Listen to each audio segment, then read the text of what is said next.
Recording in progress. Vamos começar, pessoal? Vamos orar e a gente já vai passar para o irmão Isaac também para a gente cantar junto.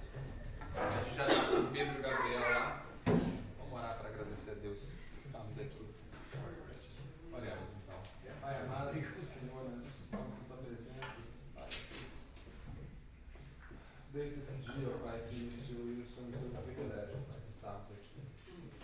Senhor, nós te agradecemos e te pedimos que conduz esse momento para o nome de glória, trabalhe nas nossas vidas, Pai, segundo a tua boa vontade. Que o nosso Senhor Jesus Cristo seja glorificado, adorado, Pai, pelo nosso Deus, como nosso Cordeiro amado. Que todas as coisas que aqui aconteçam hoje, ó Pai, sejam para a tua honra e glória, em nome de Jesus. Vamos cantar? Vamos exaltar o nome daquele que é digno e que é único, né?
E a minha carne exultam pelo Deus vivo. O pardal encontrou casa e a andorinha ninho para si, onde acolhe os seus filhotes. Eu encontrei os teus altares, Senhor dos exércitos, Rei meu e Deus meu. Bem-aventurados que habitam em tua casa, louvam-te perpetuamente. Bem-aventurado o homem cuja força está em ti, em cujo coração se encontram os caminhos aplanados, o qual, passando pelo vale árido, faz dele um manancial de bênçãos, o cobre a primeira chuva. Vão indo de força em força, cada um deles aparece diante de Deus em Sião. Senhor, Deus dos exércitos, escuta a minha oração, presta ouvidos, ó Deus de Jacó. Olha, ó Deus, escudo nosso, e contempla o rosto do teu ungido. Pois um dia nos teus átrios vale mais do que 1000. Prefiro estar à porta da casa do meu Deus, a permanecer nas tendas da perversidade. Porque o Senhor Deus é sol e escudo. O Senhor dá graça e glória. Nenhum bem sonega aos que andam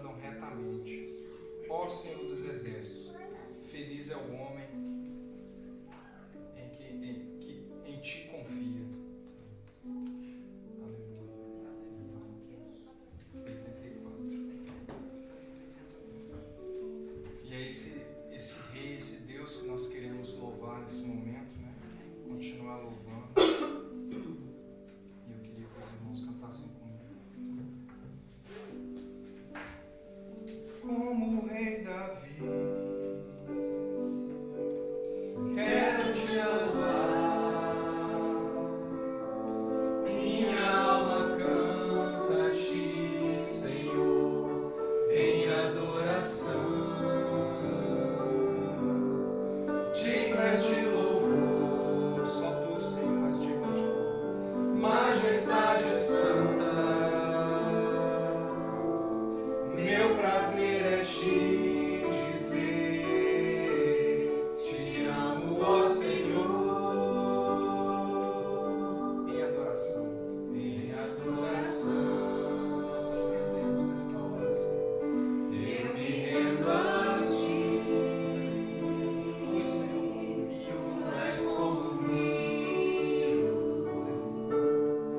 Rio de águas vivas, flui dentro de mim. És manancial de águas vivas. És manancial, fonte inesgotável, traz vida ao coração. Como o Rei Davi, eu quero te adorar. Minha alma canta a ti, Senhor, em adoração. Dignas de louvor, majestade santa, meu prazer é te dizer, te amo, ó Senhor. Meu prazer é te dizer, te amo, ó Senhor.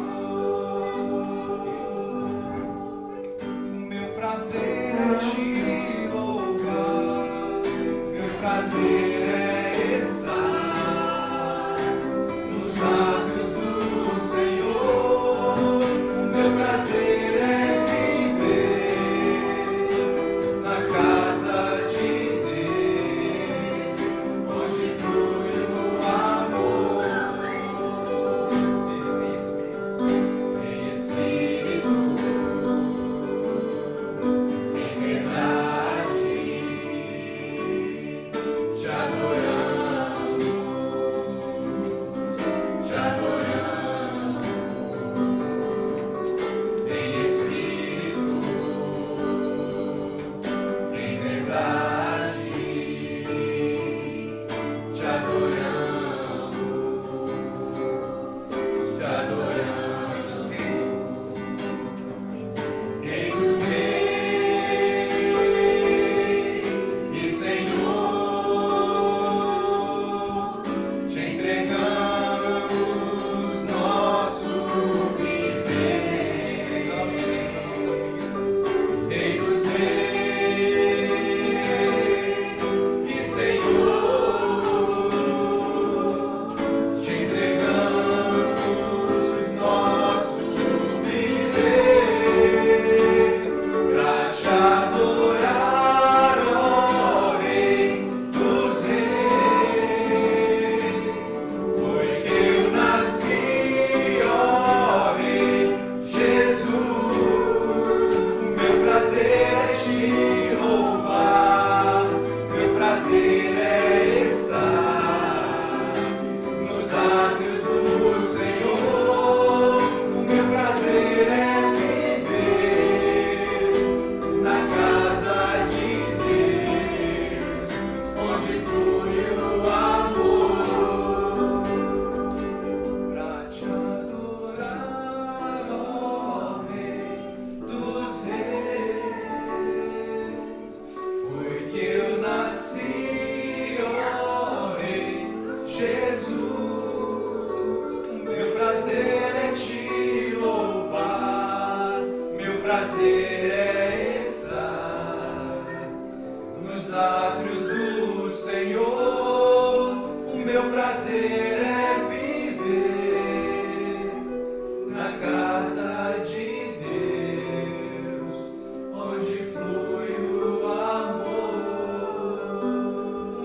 prazer é viver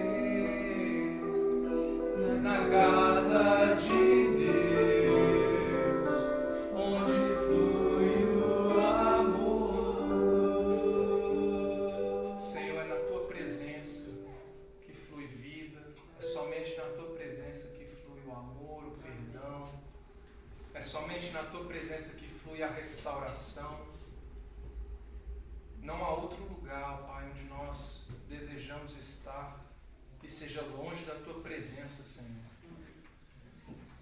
E não podemos fugir da tua presença, ó Pai, onde quer que nós façamos a nossa cama, seja no alto dos montes ou no mais profundo abismo, ali o Senhor está.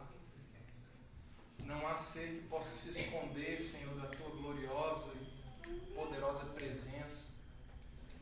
E é nessa presença, Senhor, que nós queremos estar. É nessa presença que nós queremos derramar o nosso coração, seja com louvores, seja ouvindo a tua palavra, Senhor. Que o Senhor venha preparar os nossos corações para receber agora de ti, ó Pai, a boa semente. Que nós venhamos não só ser ouvintes da tua palavra, Senhor, mas que nós venhamos ser praticantes dela. Como nosso Senhor Jesus ensinou na palavra, Deus, que aquele que ouve as palavras dele e não as pratica é semelhante àquele que construiu uma casa sobre a areia. E vieram os ventos, a chuva, as águas, os rios, e deram contra aquela casa e foi grande a sua queda. Mas nós queremos ser como o outro exemplo que o Senhor dá. Aqueles que ouvem a tua palavra e as cumprem, que é comparado ao homem prudente que constrói a sua casa sobre a rocha. E vem os ventos, vem a tempestade, vem os rios, vem a água, mas ela permanece firme porque está construída sobre a rocha. Ajuda-nos, Senhor, a ouvir a tua palavra e praticarmos. Revela nesta noite aquilo que o Senhor tem para nós, Senhor. Abençoe cada coração aqui, Senhor. Abra cada ouvido, ó Pai, fale conosco. Também as crianças, ó Deus, os juniores, ó Pai, fala de cada maneira especial com cada um, Senhor. Que nós não venhamos sair daqui vazios, ó Pai, mas que possamos ser transformados pelo poder da tua palavra, Senhor. Em nome de Jesus, ó Pai. É o que nós te pedimos, Senhor. Os pequenininhos vão com quem? Com a Ju, né?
Vamos abrir lá então em João capítulo 12.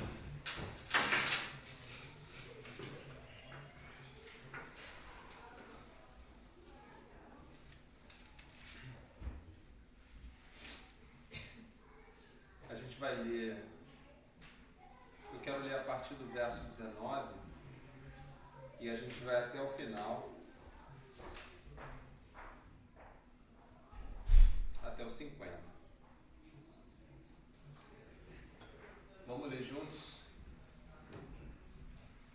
Verso 19 diz assim: E assim os fariseus disseram uns aos outros: Não conseguimos nada. Olhem como o mundo todo vai atrás dele. Entre os que tinham ido adorar a Deus na festa de Páscoa estavam alguns gregos. Eles se aproximaram de Filipe, que era de Betsaida, da Galiléia, com um pedido: Senhor, queremos ver Jesus. Filipe foi dizê-lo a André, e os dois juntos disseram a Jesus. Jesus respondeu: chegou a hora de ser glorificado o Filho do Homem.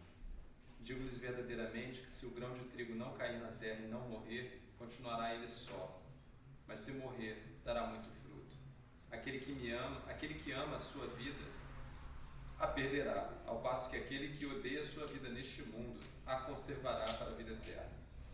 Quem me serve precisa seguir-me, e onde estou, o meu servo também estará. Aquele que me serve, meu Pai, o honrará. Agora meu coração está perturbado. E o que direi? Pai, salva-me desta hora? Não, eu vim exatamente para isto, para esta hora. Pai, glorifica o teu nome. Então veio uma voz do céu: eu já o glorifiquei e o glorificarei novamente.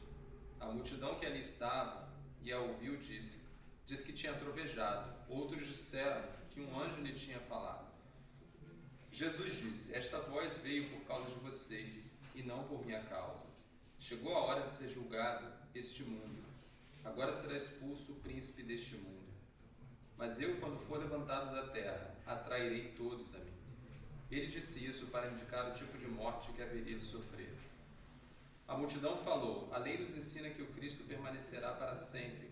Como podes dizer, o Filho do Homem precisa ser levantado? Quem é esse Filho do Homem?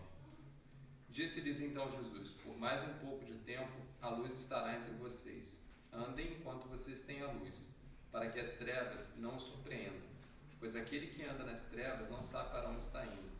Creiam na luz enquanto vocês a têm, para que se tornem filhos da luz.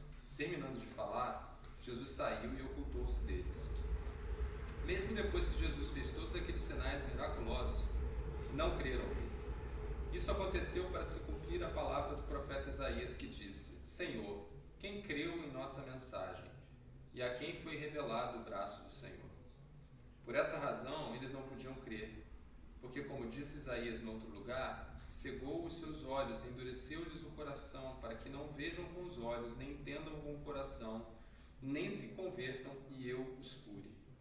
Isaías disse isso porque viu a glória de Jesus e falou sobre ele. Ainda assim, muitos líderes dos judeus creram nele, mas por causa dos fariseus não confessavam a sua fé, com medo de serem expulsos da sinagoga, pois preferiam a aprovação dos homens do que a aprovação de Deus. Então Jesus disse em alta voz: quem crê em mim, não crê apenas em mim, mas naquele que me enviou. Quem me vê, vê aquele que me enviou. Eu vim ao mundo como luz, para que todo aquele que crê em mim não permaneça nas trevas. Se alguém ouve as minhas palavras e não lhes obedece, eu não o julgo, pois não vim para julgar o mundo, mas para salvá-lo. Há um juiz para quem me rejeita e não aceita as minhas palavras. A própria palavra que proferi o condenará no último dia. Pois não falei por mim mesmo, mas o Pai que me enviou me ordenou o que dizer e o que falar. Sei que o seu mandamento é a vida eterna. Portanto, o que eu digo é exatamente o que o Pai me mandou dizer. Amém. O capítulo 12 de João, ele para a gente ele é um ponto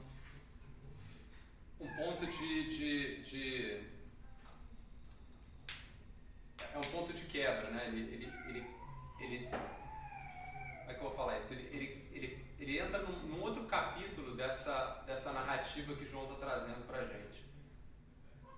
Jesus está aqui, a gente recapitulando, ele tinha acabado de entrar em Jerusalém, a gente viu a entrada triunfal, os judeus vieram clamando: bendito o rei de Israel, bendito aquele que vem em nome do Senhor, né? E nesse momento aqui, Jesus recebe ali a visita dos gentios. E isso aqui está acontecendo praticamente na última semana, ou exatamente na última semana de vida de Jesus no meio do povo ali. E daqui para frente, os capítulo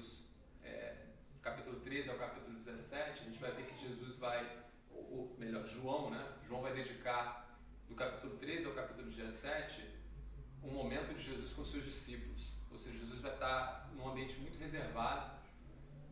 Esses capítulos seguintes são o que a gente chama de o discurso do quarto superior, onde Jesus vai ter a ceia dele com os discípulos, e ali ele vai permanecer algumas horas, e ele vai dar instruções finais, vai falar as últimas coisas com os seus discípulos.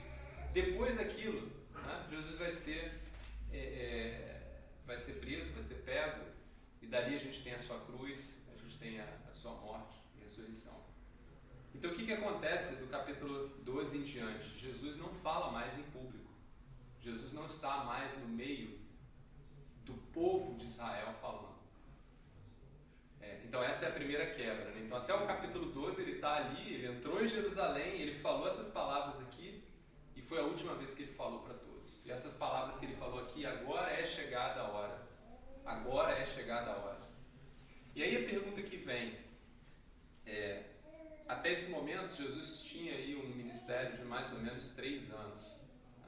Ou seja, desde a vinda de Jesus, quando ele começa o seu ministério, a gente estudou lá o primeiro milagre que a gente viu sendo feito lá, foi no casamento em Caná da Galileia. Já estava lá, muito lá atrás, no início do seu ministério. Até aqui passaram-se 3 anos. E uma semana antes da cruz, né, Jesus fala, agora é chegada a hora. Ou seja, de fato Jesus estava ciente de que aquele momento ali era o momento do fim, era o último ato, né?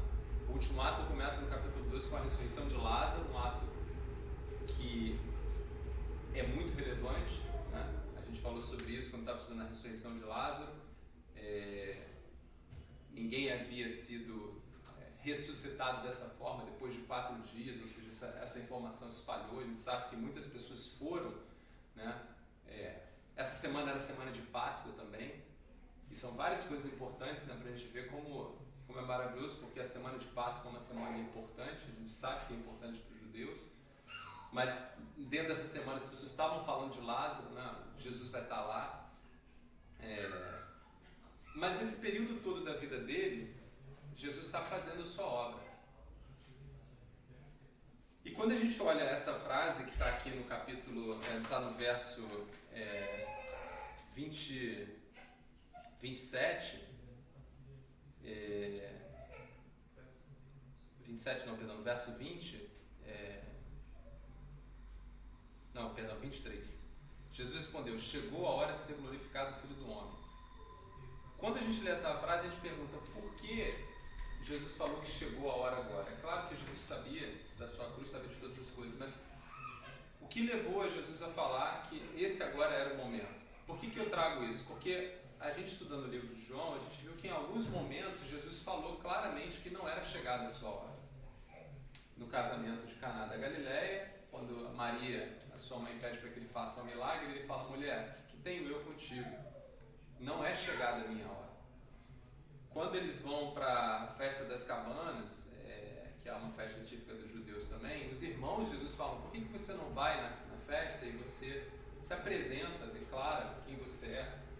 E Jesus fala, não é chegada a minha hora, não é chegado o meu tempo. No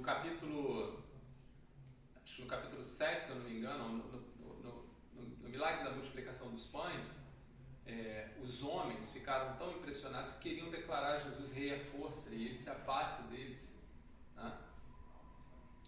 Então, existiram momentos que Jesus, ele de uma forma muito proativa, mas direta, não é chegada a hora ainda. Como se ele estivesse dizendo, eu ainda tenho uma missão a cumprir, ou eu estou numa missão. Numa missão que vai culminar na cruz, mas tem algo que eu estou fazendo ainda que eu preciso realizar, até que chegue o momento certo. E aqui chega a hora de Jesus. E o que está acontecendo aqui, né? O que aconteceu aqui? A gente teve o milagre da ressurreição de Lázaro, Jesus entra em Israel, sendo aclamado como rei, né? Todo o povo ao seu redor. A gente viu o verso 19 ali, os fariseus, que durante todo esse período, né, têm buscado formas de pegar Jesus, de prender Jesus, até mesmo de matar, planejando matar Jesus, eles não conseguem ter ter êxito, e aí eles falam, como se estivessem jogando, né, se entregando, jogando, como é que fala na expressão, né? Jogar a toalha. Jogando a toalha, né, eles falam assim, ó, não conseguimos nada, olhem como todo mundo vai atrás dele. Né? Esses fariseus aqui, de uma certa forma, estão até profetizando sem saber, porque obviamente eles estão falando aqui todo mundo aqui, todos aqueles que estavam ali naquela região, né, que eram judeus, estavam todos indo para a festa de Páscoa, era a semana de Páscoa. E Jesus mais à frente vai falar que quando o Filho do Homem for levantado, ele vai trair a muitos. Então, esse todo mundo aqui, na verdade, era um mundo ainda muito maior que esses fariseus nem estavam observando ainda. E eles não só não estavam observando, como eles tinham uma dificuldade de observar. E é isso que eu quero trazer a atenção para os irmãos. Quando Jesus fala que é chegada a minha hora, duas coisas acontecem. A gente vê uma rejeição declarada dos judeus, né, em relação a ele como Senhor. Por que você está falando essa rejeição? Ele não foi aclamado como rei? Mas a gente estudou isso, né? Ele foi aclamado como rei, mas numa perspectiva, que era a perspectiva do povo de Israel ali. O rei que lutaria contra o Império Romano. O Messias, que seria o Messias guerreiro, que tiraria o peso dos tributos romanos. Não o Deus que Jesus era. Então, Jesus como Deus foi rejeitado, declaradamente. Essa é a primeira coisa que acontece. A segunda coisa que acontece ali, que está nas entrelinhas, é no verso 20. Entre os que tinham ido adorar a Deus na festa de Páscoa estavam alguns gregos. Eles se aproximaram de Filipe, que era de Betsaida da Galileia, com o pedido: Senhor, queremos ver Jesus. E para mim esse é o ponto-chave para a gente entender o que está acontecendo aqui. Além dessa transição que a gente falou, Jesus está falando em público para os judeus, e a partir do capítulo 13 em diante, ele só vai falar em privado para os seus discípulos. Tem uma outra transição que é mais relevante para a gente na nossa vida hoje. Tá? A gente vê a salvação que havia vindo para os judeus, mudando para os gentios. Tá? Como é que começa João 1? Vamos ler lá em João 1, se eu não me engano, no verso 10. João 1, 10.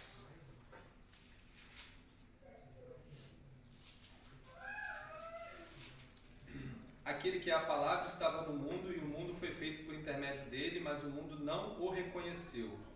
Veio para o que era seu, mas os seus não o receberam. Esse primeiro aqui, veio para os seus, mas os seus não o receberam. Quem é esse que está falando e quem eram os seus? Jesus está falando, e ele veio para o que era seu, o povo de Israel. E o povo de Israel não o recebeu. Continuando. Contudo, aos que o receberam, aos que creram em seu nome, deu-lhes o direito de se tornarem filhos de Deus. Aqui a gente vê os gentios, que não eram o seu povo, mas que decidiram e buscaram e creram. E porque creram, foram recebidos como filhos. E aqui está dito, né? João está dizendo, né? Jesus veio para os judeus, mas os judeus não os receberam. Por que isso é relevante? Eu vou agora, para a gente explorar um pouquinho o nosso conhecimento da palavra de Deus, né? Eu não sei se vocês já se perguntaram isso, mas a gente fala muito da história dos judeus. E o que nós temos com os judeus, né? Não temos nada do povo judeu. O povo judeu tem a sua cultura, ainda está aí até hoje.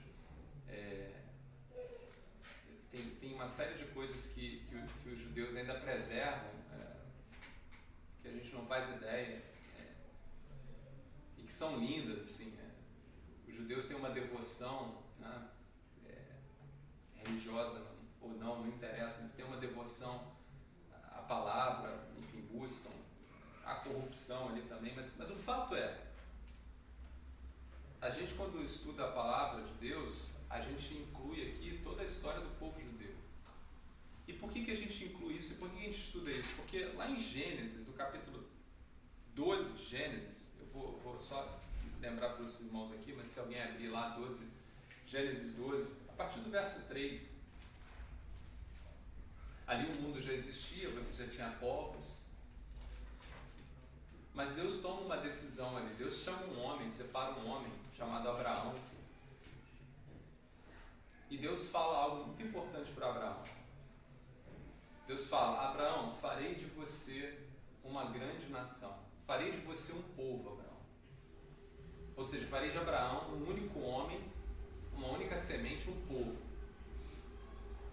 Vou te abençoar onde você for, Abraão. Vou te mandar para a terra prometida, você será um povo, você será o meu, farei de você um povo. Mais tarde você vai ver que Deus vai falar que esse é o povo de Deus, você vai ser um povo para mim. E esse vai ser, depois ao longo da história, a história do povo judeu. A gente vai chegar lá no povo judeu. Mas Deus para ali, nessa promessa. Como é que continua essa promessa? Quem lembra de cor? Abraão, farei de você um povo, abençoarei você por onde você for, E em ti serão benditas e em todas as ti famílias da terra. serão benditos todos os povos da terra. O que Deus está dizendo ali? Abraão, eu vou fazer de você um povo para mim, e por esse povo eu vou proclamar meu nome para todas as nações da terra. Vocês, Abraão, ali está falando para Abraão só, mas ali fazendo referência ao povo que virá de Abraão.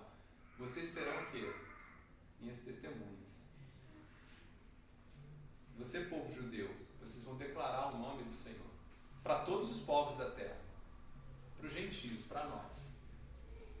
Isso estava ali desde Gênesis. Se a gente for ler lá no capítulo de Gênesis 49, quando os filhos de Jacó estão sendo abençoados pelo pai, quando chega em Judá, a palavra do Senhor é muito clara para Judá.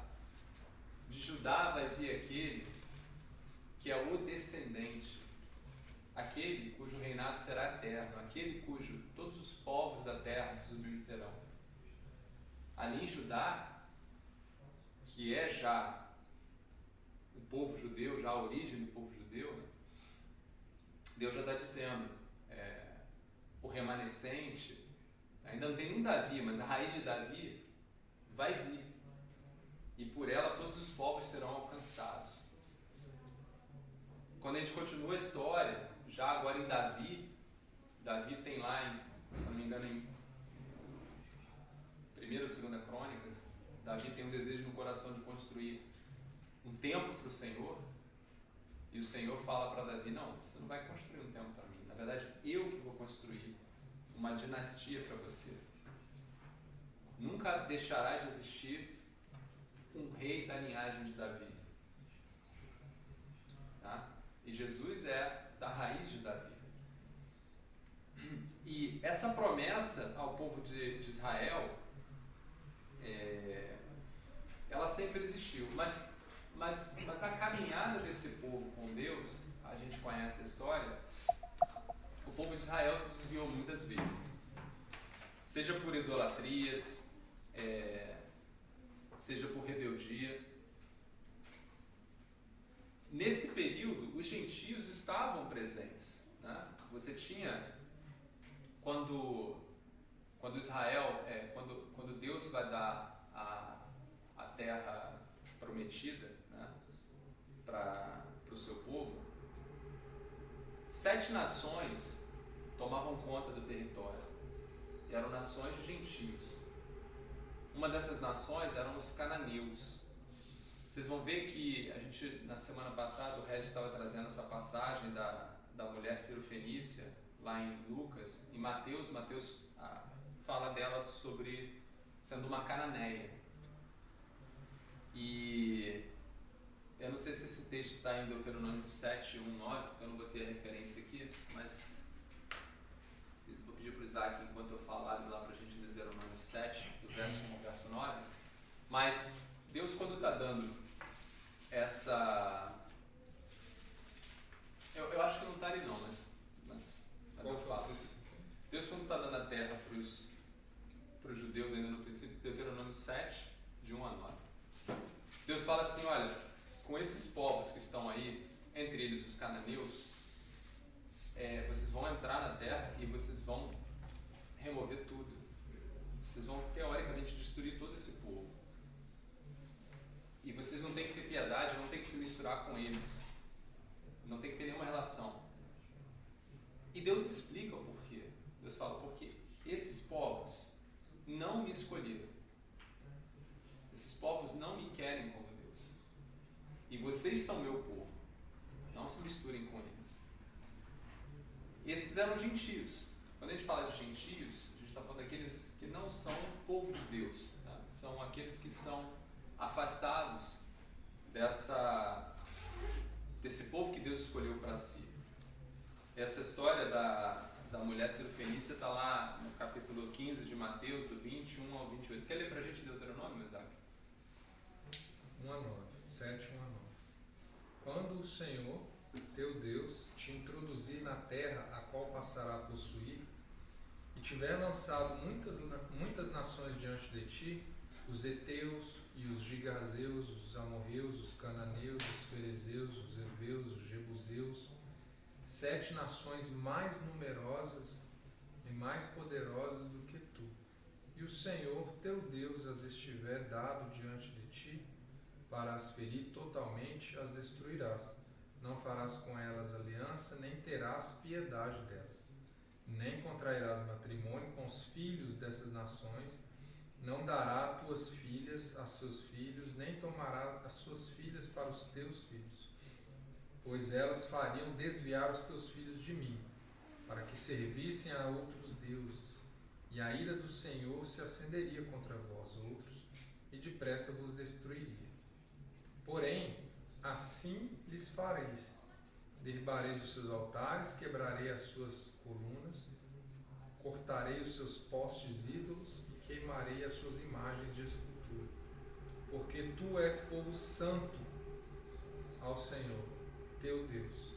O Senhor teu Deus te escolheu para que lhe fosse o seu povo próprio de todos os povos que há sobre a terra. Não vos teve o Senhor afeição,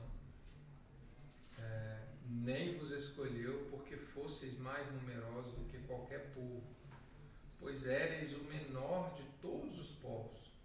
Mas porque o Senhor vos amava e para guardar o juramento que fizera a vossos pais, o Senhor vos tirou com mão poderosa e vos resgatou da casa de servidão, do poder de Faraó, rei do Egito. Saberás, pois, que o Senhor teu Deus é Deus, o Deus fiel, que guarda a aliança e a misericórdia até 1000 gerações, aos que o amam e cumprem os seus mandamentos. Então, ali você vê representado os gentios, que não eram o povo de Deus, e o povo de Deus sendo instruído por Deus. Só para abrir um parênteses aqui para a gente ter conhecimento normalizado, quando a gente fala de povo de Israel, hebreus, judeus, eu vou falar muitas vezes judeus, porque é o que nós conhecemos agora, e vou explicar como a gente chegou em judeus. Mas é como eu falei, Deus escolhe o seu povo em Abraão. Abraão é o primeiro patriarca. Depois você tem Isaac, não esse que está aqui, mas Isaac, filho de Abraão, e Jacó. E de Jacó você tem as 12 tribos de Israel, e das 12 tribos de Israel você vai ter Judá, que é um dos filhos, uma das tribos, né? E aí de Judá, né, você tem o nome judeu. Né? Por quê? Porque as 12 tribos elas vão se dividir num dado momento. 10 tribos vão ser consideradas a Israel do norte, 2 tribos, Judá e Benjamim, vão ficar no sul. Israel do norte vai, no exílio da Assíria, vai ser praticamente exterminado. A capital de Israel do norte, onde tinha um templo, era Samaria. Lembra? Então, pensa que Israel do norte são os samaritanos, que não são mais judeus puros, porque no período do exílio na Assíria, eles se misturam, eles se relacionam. Então, os samaritanos são uma mistura de judeus com outros povos. Já Judá permanece. Judá também entra no exílio da Babilônia, nós conhecemos esse exílio da Babilônia. Só que Deus, como Ele é fiel à sua promessa, a Davi, a Abraão, né, o remanescente de Israel, o que acontece depois do cativeiro na Babilônia?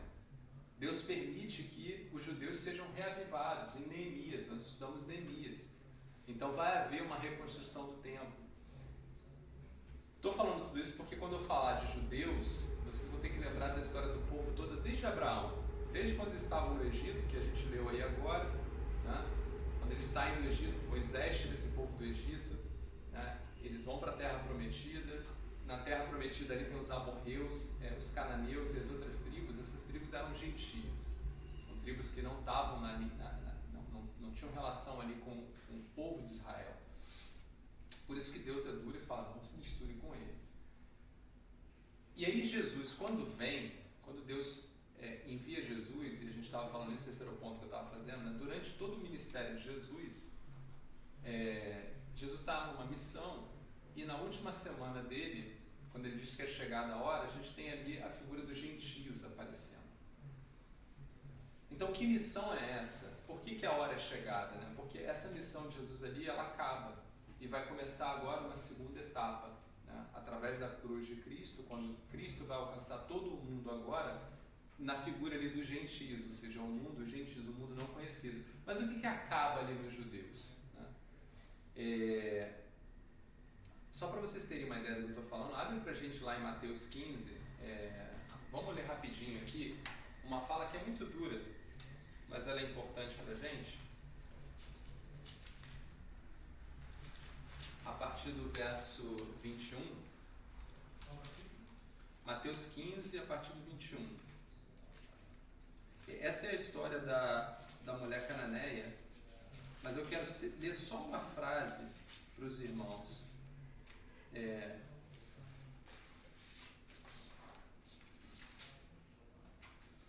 15 a partir do 21, verso 24, quem quer ler para a gente? Ele respondeu, eu fui enviado apenas às ovelhas perdidas de Israel. Quem é que está falando isso? Jesus. E Jesus está falando isso respondendo a uma mulher que é uma gentia. Não é uma mulher do povo de Israel. Jesus está falando, eu fui enviado para as ovelhas perdidas de Israel. Não sei se vocês já pensaram nisso, né? Mas trazendo um outro texto semelhante a esse, quando Jesus está conversando com a mulher samaritana, que também é gentia, samaritana, Jesus fala assim, vocês samaritanos não conhecem, né? Nós judeus sabemos que a salvação vem dos judeus. Nós judeus sabemos onde adorar. Ela pergunta, não sabemos onde adorar, porque vocês não sabem, porque vocês não conhecem, porque vocês não são o povo de Deus, porque vocês não têm relação com Deus. Nós judeus temos, por quê? Porque a salvação vem dos judeus. E para deixar a gente mais intrigado, quantas vezes nós lemos nas cartas de Paulo falar primeiro aos judeus, depois aos gentios, né? O que significa isso? Primeiro aos judeus, depois Jesus falando aqui. E eu não sei se vocês já refletiram sobre isso, mas todos os homens que nós aprendemos a olhar, a estudar, são todos judeus. Os discípulos eram todos judeus. Jesus era judeu. Então, que história é essa, né? Tudo está relacionado com os judeus ali. É relevante isso? Foi tudo embora? Não, de maneira nenhuma. Jesus veio, nesses 3 anos de ministério dele, para acordar os judeus. Ele veio para os gentios? Não. Ele recebeu os gentios? Sim. Mas ele veio para acordar os judeus. Ah, mas a gente leu lá em João 3,16, Jesus veio para todo mundo. Sim, veio. Lembra? De novo. A promessa em Abraão foi: todas as nações da terra serão abençoadas. Ou seja, Deus já tinha no seu coração abençoar todas as nações da terra. Mas o caminho que Deus queria usar, qual era? Por Abraão, o povo judeu. Se a gente for lá em Romanos, capítulo 11, Paulo vai explicar isso. Deus queria ter usado o povo judeu, como testemunhas obedientes. E isso seria plenitude, seria belo demais. Mas Deus acabou usando a desobediência do povo judeu para acordar quem? Os gentios.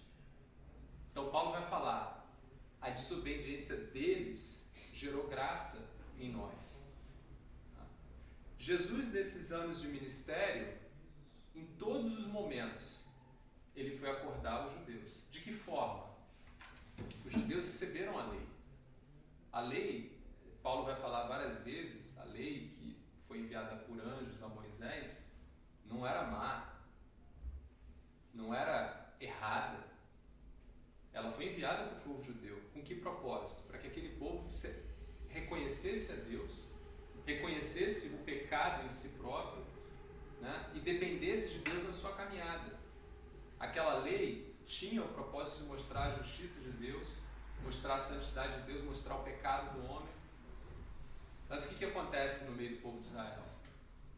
O povo de Israel usa aquela lei dentro de uma religiosidade e ele passa do ponto. Nós estudamos isso no capítulo 10, né, quando Jesus está falando ali do bom pastor e do rebanho, que por sinal ali Jesus faz outra revelação, né? Ele fala, eu tenho outras ovelhas que são de outro rebanho. Ou seja, ele está ali falando para o povo de Israel, mas está falando, olha, eu vim para acordar vocês, mas eu não vou acordar vocês para ficar com vocês, eu vou acordar vocês para alcançar as outras ovelhas. O propósito de Jesus sempre esteve lá, o propósito de Deus sempre esteve lá. Mas ele veio acordar os judeus e falar, judeu, você está interpretando a lei para o seu próprio interesse. Por isso que Jesus batia sempre no sábado. Não, lembra que vários dos milagres de Jesus foram feitos no sábado, meio que como uma afronta, e a gente até discutiu isso, por que Jesus aproveitava fazer essas coisas no sábado? Porque de fato ele queria mostrar para os judeus, você está passando do ponto, você está deixando de conhecer, de reconhecer quem eu sou e reconhecer qual é o teu chamado como povo. Eu não vou recordar aqui agora em qual salmo está, ou até mesmo está no salmo, mas os judeus são chamados de luz para as nações. Tá? Porque desde o princípio Deus criou esse povo por Abraão com esse propósito de se tornar um povo de missionários, um povo de testemunhas do Senhor. E no capítulo 12, quando Jesus entra em Jerusalém e percebe que todo aquele povo estava em unidade de espírito e coração, buscando um rei para Israel, a Israel politizada, religiosa, e os gentios aparecem, Jesus ali mostra que há uma mudança, um shift, né? Os gentios vão ser agora as testemunhas. Os gentios vão proclamar aquilo que os judeus deixaram de proclamar. Se a gente ler lá vamos abrir rapidamente em Atos, capítulo 13, Paulo está ali em Antioquia e ele está falando com judeus e gentios. Atos 13.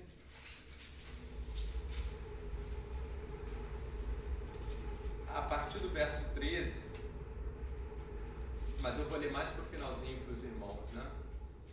A partir do verso 13, a situação aqui é que Paulo está falando ali para aquela igreja, ali tem israelitas e gentios, tanto é que no verso 16 ele vê, Paulo se mantém de pé e fala, israelitas e gentios, tementes a Deus, ouçam-me. O Deus do povo de Israel escolheu nossos antepassados e exaltou o povo durante a sua permanência no Egito. Aí aqui Paulo vai contar toda a história, essa história que eu estou contando para vocês aqui, de Deus caminhando, né? Deus caminhando com o povo judeu até os tempos dele, Paulo. Aí olha o que ele vai falar aqui, ó, verso 23 já, da descendência desse homem, de Davi, né? Deus trouxe a Israel o Salvador Jesus, como prometera. Antes da vinda de Jesus, João pregou um batismo de arrependimento para todo o povo de Israel. estava completando sua carreira, João disse: quem vocês pensam que eu sou? Mas não sou quem vocês pensam, mas eis que vem depois de mim aquele cujas sandálias não sou digno de se amarrar. Verso 26. Irmãos, filhos de Abraão e gentios tementes a Deus, a nós foi enviada esta mensagem de salvação. Agora, verso 27. Olha o que Paulo fala. O povo de Jerusalém e seus governantes não reconheceram Jesus, mas ao condená-lo, cumpriram as palavras dos profetas, que são lidas todos os sábados. Mesmo não achando motivo legal para uma sentença de morte, pediram a Pilatos que o mandassem executar. Aqui, continuando aqui, porque é importante o verso finalzinho, tendo cumprido tudo que estava escrito a respeito dele, tiraram-no do madeiro e o colocaram no sepulcro. Mas Deus o ressuscitou dos mortos, e por muitos dias foi visto por aqueles que tinham ido com ele da Galiléia para Jerusalém. Estes agora são testemunhas de Jesus para o povo. Então olha só, estes agora, aqui Paulo está falando dele como judeu, apóstolo dos gentios, e os gentios no meio dos judeus. Então agora, os testemunhas, né, aqueles que são testemunhas de Deus, testemunhas de Cristo, somos nós. Essa responsabilidade passou para a gente agora. Paulo, em Romanos 11, ele vai falar algo muito interessante, para que nós, e isso eu não quero me alongar muito, não tem outras coisas para falar aqui, mas o que eu quero dizer com tudo isso Deus tinha um propósito para acordar o povo de Jerusalém, o povo judeu, não o povo de Jerusalém, o povo judeu tinha um propósito para acordá-lo, porque eles foram separados para honrar e servir a Deus como povo. E na desobediência deles, nós fomos alcançados, e graças a Deus por isso. Mas se eles desobedeceram, nós também corremos esse risco de sermos testemunhas. Era isso que eu queria levantar para vocês. E não é muito difícil. Paulo em Romanos vai fazer esse ponto, né? Para que a gente não... Oi?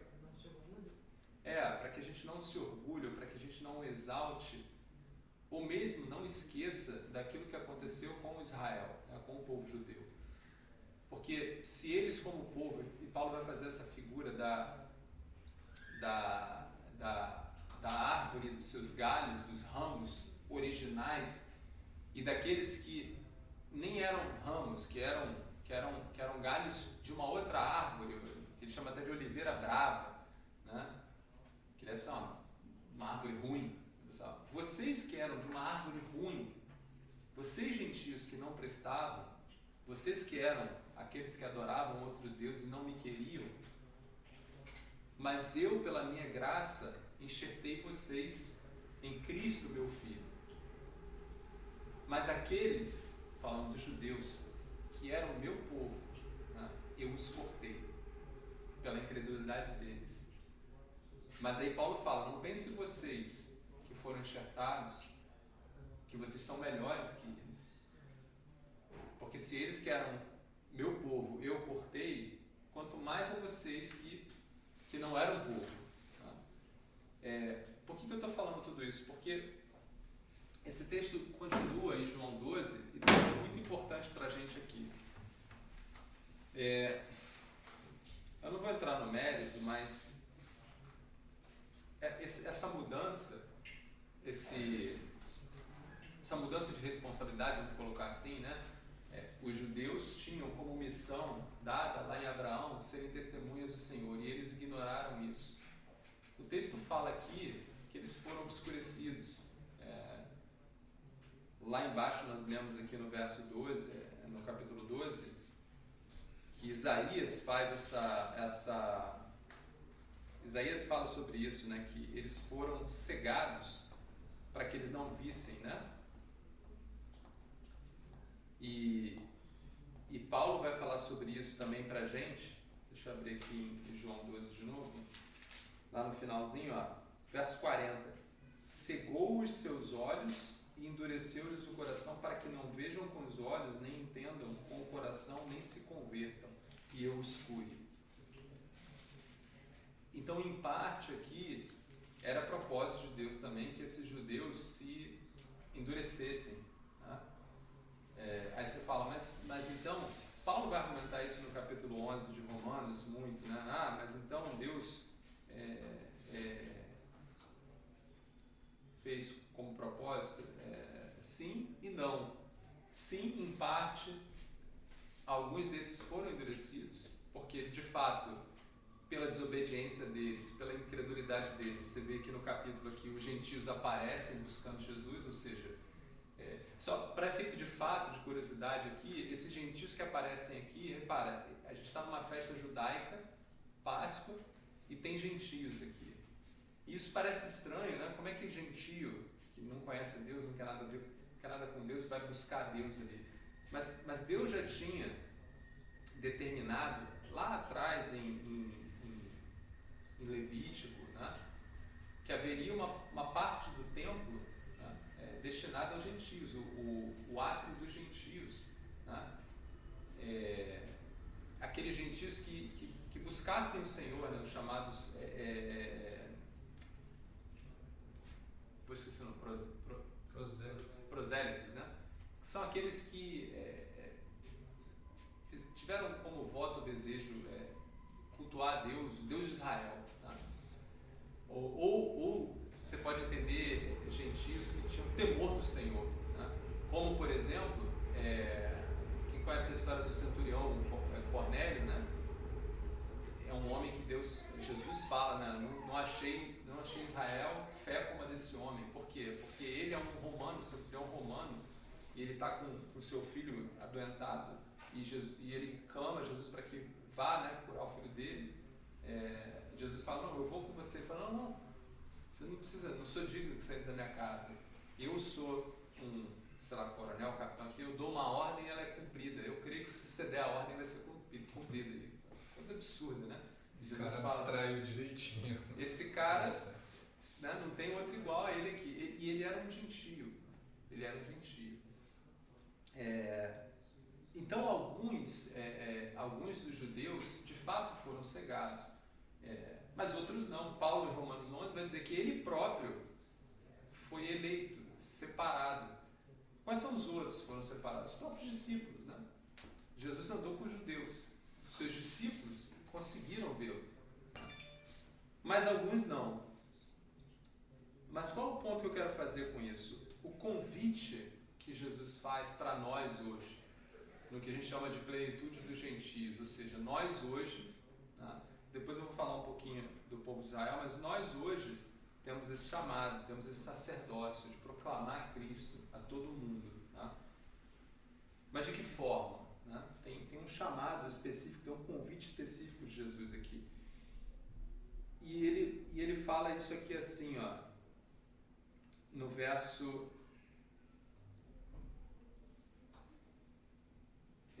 Cadê? No verso 25, ele primeiro fala, né, digo-lhes verdadeiramente, se o grão de trigo não cair na terra e não morrer, continuará ele só, mas se morrer dará muito fruto. O verso 25, né, 25 e 26, é o convite que ele faz para nós hoje, os gentios, né? Aquele que ama a sua vida a perderá, ao passo que aquele que odeia a sua vida neste mundo a conservará para a vida eterna. Quem me serve precisa seguir-me, e onde estou, meu Pai também estará. Aquele que me serve, meu Pai o honrará. Hoje, o convite que Jesus faz, e Jesus fala isso aqui, lembra, ele está falando isso em resposta aos gentios que pediram uma sessão com ele ali. Ele não está falando só aos gentios, obviamente, ele continua falando para todo mundo, mas a resposta dele é com base nos gentios buscando, querendo falar com ele. Jesus fala, eu vou entregar minha vida, mas vocês, que agora eu chamo para serem minhas testemunhas, o padrão para serem minhas testemunhas é esse. Que vocês estejam onde eu estou, que vocês andem, que vocês aqui, né, que vocês não amem a sua vida aqui, para que vocês a conservem para a eternidade. Tá? Então, Jesus aqui faz um convite para os gentios, setando o padrão de testemunho que eles têm que dar. testemunho, né? É o que a gente vai ler lá, o negar-se a si mesmo, né? Tomar a sua cruz e siga-me, né? O padrão de testemunho é essa vida aqui em Cristo. E eu acho que esse é o perigo que Paulo fala em Romanos 11 pra gente, porque os judeus não entenderam o seu chamado como bênção para as nações. Porque eles buscaram, né, na sua própria vida ali, o seu relacionamento com Deus através das obras, dos seus próprios méritos. Eles buscaram outro caminho. Eles não foram capazes de entender todos os sinais que a gente vê no Velho Testamento que apontavam para o pecado do homem, a impossibilidade do homem de se auto-justificar, todo o sistema de sacrifícios, né, que a gente via ali como um símbolo, né, do sacrifício eterno que seria feito em Jesus. O próprio judeu não só, e a gente pode entender isso, né, Deus instituiu o sacrifício, ele tinha propósito, mas o próprio judeu deturpou o sacrifício, porque ele já sacrificava, vocês lembram, né? Deus tinha estabelecido alguns padrões, né? No final já estavam sacrificando animal. Pô, esse aqui eu não vou usar mesmo, então vamos levar lá para o Senhor, né? Vou fazer coisa de qualquer jeito. Eles próprios já não faziam. Deus falava para eles: o problema de vocês não é o que vocês fazem de sacrifício natural, mas o coração de vocês não está em mim. Né? Então, da mesma forma que os judeus se perderam nessa caminhada com o Senhor, e o Senhor estava perto deles. Jesus seta o padrão para a nossa caminhada com Ele aqui como testemunhas dele. Só seremos testemunhas de Cristo se entregarmos nossa vida verdadeiramente. E eu creio que isso aqui, essa transição, né, dessa plenitude dos gentios para da plenitude dos judeus, né, os judeus ali, Jesus trabalhou esses 3 anos de ministério acordando os judeus, né, e eles não foram acordados, exceto aqueles que Deus tinha separado para eles, os discípulos estavam ali, com seus discípulos judeus, que lá, depois da ascensão de Jesus, quando Jesus ascende, Jesus fala para eles: agora vão. Até aquele momento eles ainda estavam em Jerusalém, ainda estavam em Israel ainda. Agora vão por todo mundo. Vão ser esses discípulos judeus acordados que vão resgatar muitos. Paulo vai ser um deles, que Jesus vai resgatar. Paulo fala isso: eu sou judeu da tribo de Benjamim, capítulo 11, logo no início. Tá? Mas fui resgatado por Deus para alcançar os gentios. Então, esses judeus eleitos, resgatados por Deus, nos alcançaram. Mas nós temos uma escolha. Nós temos um convite aqui de Jesus na sua cruz. E o convite é esse: que a gente entregue a nossa vida para sermos testemunhas dele. E aí você pode perguntar: mas e o que aconteceu então com o povo judeu? Ele se perdeu por completo? Assim, Você falou que em Gênesis eles eram o meio pelo qual Deus queria alcançar todo mundo, mas eles foram endurecidos. E agora os gentios, que somos nós, somos testemunhas do Senhor para todo mundo. E onde está o povo de Israel agora? Onde estão os judeus agora? E se a gente crê em Deus verdadeiramente, a gente precisa crer que o nosso Deus é um Deus que não quebra as suas promessas. E se a gente lê lá Zacarias capítulo 10, e outros profetas também, a gente vai ver as mesmas verdades. Né? O próprio Isaías 53, ele narra ali, quase que se você quiser, uma biografia de Jesus ali, de como seria o Messias, né? Isaías 53 narra tudinho. Mas eu não sei se vocês já perceberam, quando vocês leem Isaías 53, tem algo muito lindo, que é como se Isaías estivesse vendo aquela cena do servo do Senhor, e num momento é como se ele estivesse vendo no presente, mas também no futuro. Porque ele começa falando assim: olha, ele era alguém que não tinha uma imagem que nos chamasse a atenção, era alguém que era desprezado, era alguém que, né? E por isso ele foi crucificado, um homem de dores. Então ele começa falando assim, mas mais à frente no mesmo texto ele fala assim: e ele foi transpassado pelas os nossos pecados. Agora você vê Isaías já como se estivesse olhando para a cena já acontecida e refletindo sobre, mas foi por causa de mim que aquilo aconteceu. Né? Então ali você vê Isaías como se fosse o povo judeu olhando de volta para Jesus agora e falando, poxa, aquele que nós colocamos na cruz era o nosso Deus. Fomos nós que fizemos isso com Jesus. Então eu estou colocando isso aqui para vocês, que o povo judeu, num dado momento, ele vai ser restaurado. Porque num dado momento ele vai fazer esse olhar de Isaías e vai olhar para a cruz de Cristo, ele vai olhar para Cristo e vai ver, nós matamos o nosso Deus. Esse momento vai acontecer. Paulo, em Romanos 11, fala para isso, fala que os gentios, testemunhando Cristo, né, geram ciúme no povo judeu. Por que geram ciúme? Porque o povo judeu, como eu falei, a gente tem que estudar muito para entender essa relação, uma relação muito, muito próxima com Deus. É um povo que foi construído, feito por Deus e caminhou muito tempo com Deus. Então, eles chegaram a um ponto de entender que Deus era só deles.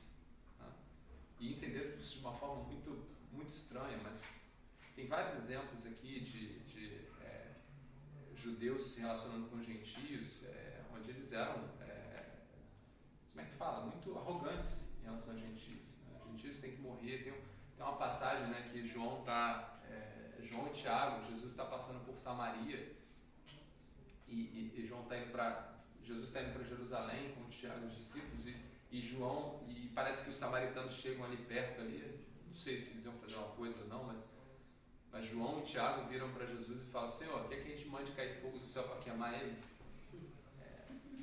A relação dos judeus com os gentios, por conta da percepção que eles tinham do Senhor com eles, meu Deus. A história de Jonas. Jonas não queria pregar em Nínive. Ele se afasta, ele foge do Senhor, ele não queria pregar em Nínive. Por que ele não queria pregar em Nínive?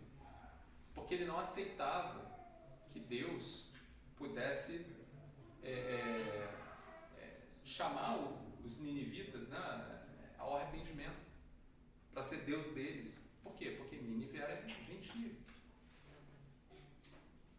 E é tão lindo que no final a história de Jonas é muito linda. No final, Deus fala para Jonas, Deus faz uma metáfora, né, que acho que todos aqui gostam muito, né, da planta, faz nascer uma árvorezinha ali, dá sombra para Jonas, ele fica felizão, depois Deus mata a árvorezinha e Jonas fica enfurecido.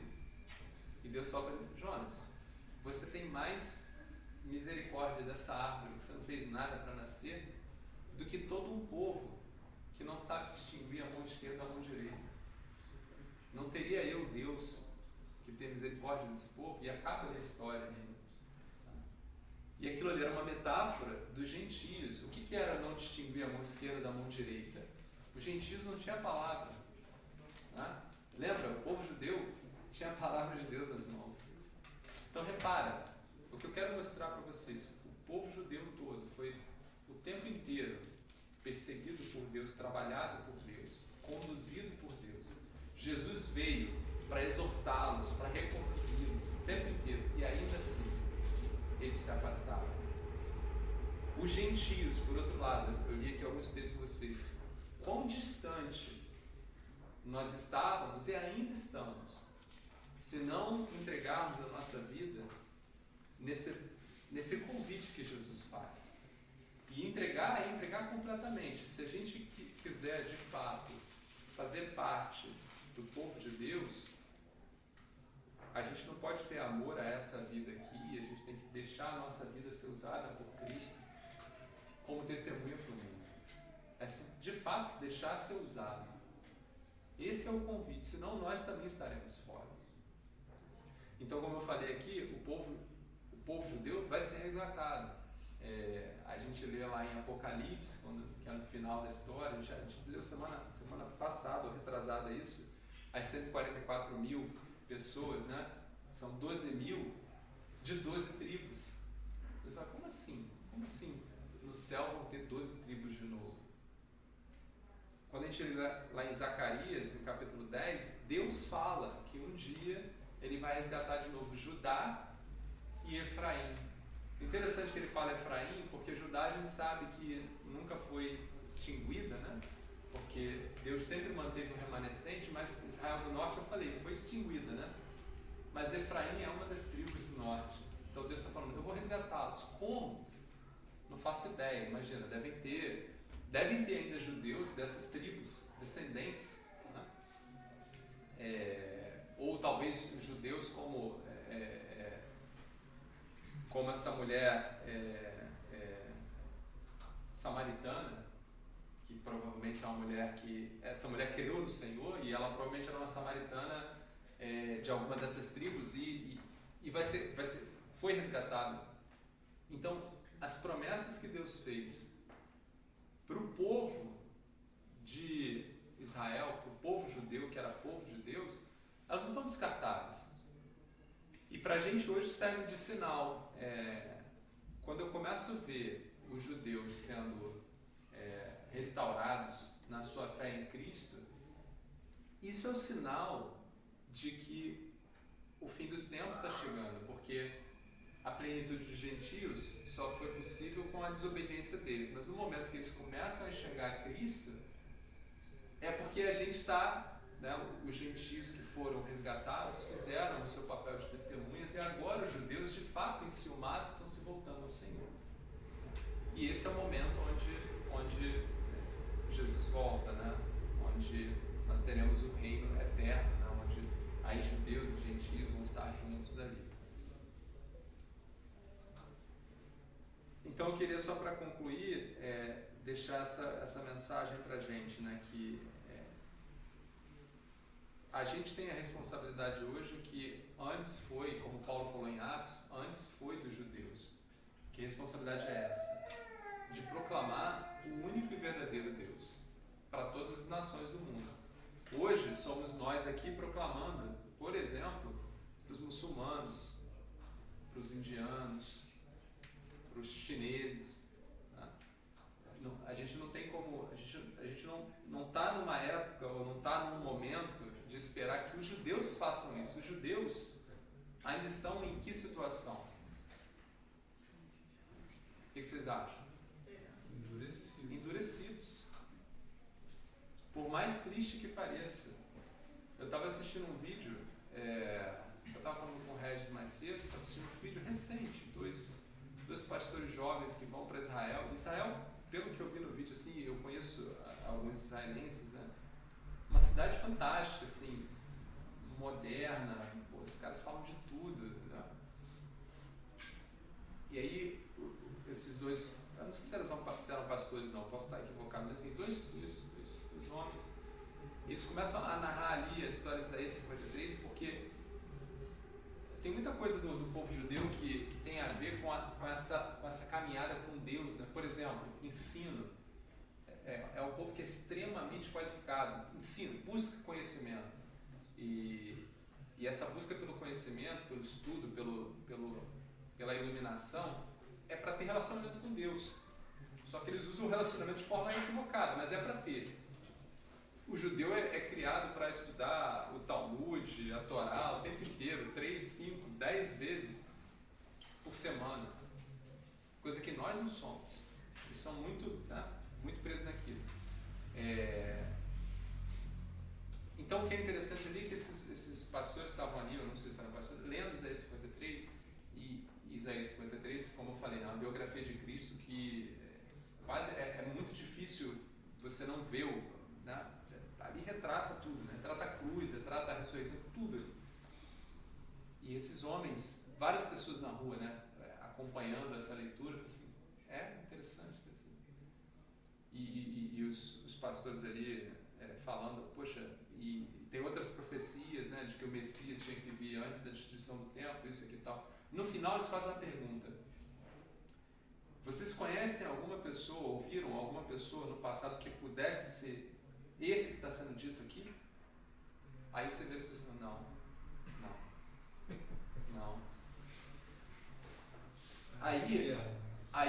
caras, né, eles insistem assim, será que Jesus não poderia ter sido? Aí alguns falam, Jesus faz muitas coisas dessas que estão aí.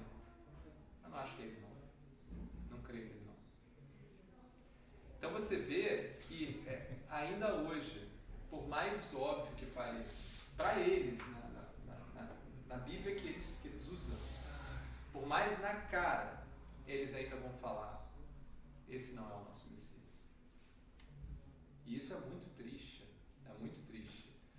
Aqueles homens que ali em João 12 falaram, nosso rei vem aqui, uma semana depois estavam falando, crucificam. E hoje, se você vai lá em Israel, lendo Isaías 53, você esse Jesus aí não, crucificam, esse não é nosso Deus. Então, esse endurecimento permanece ainda hoje. E a gente tem que tomar muito cuidado na nossa vida hoje, na nossa responsabilidade como servos do Senhor. O padrão não é baixo para viver com o Senhor. O padrão, Cristo mesmo define. Aquele que amar a sua vida aqui, não é digno de me seguir. Você olha a história dos judeus que enxergaram ao Senhor, como Paulo, né? Como foi a vida deles? Paulo fala que a vida dele ele se gastava, se deixava gastar. É uma vida que não tinha preocupação com esse plano, né? Paulo vai falar de novo, vou referir a Paulo o tempo inteiro, mas Pedro também. A vida onde esses homens de fato enxergaram que a vida deles pertencia ao Senhor, então eles colocaram a vida dele para uso diante de morte, diante de qualquer coisa. Esse é o caminho, não tem outro caminho. Como diz lá em Hebreus, né? Se eu não me engano, em Hebreus 2, que ele fala, o autor fala, se eles que não tiveram, né, o mistério revelado, não escaparam, como escaparemos nós se negligenciarmos a salvação? Sim. Então essa relação para a gente é muito importante de entender e não fazer, não diminuir, não achar que os judeus erraram, mas para a gente é fácil, a gente é melhor,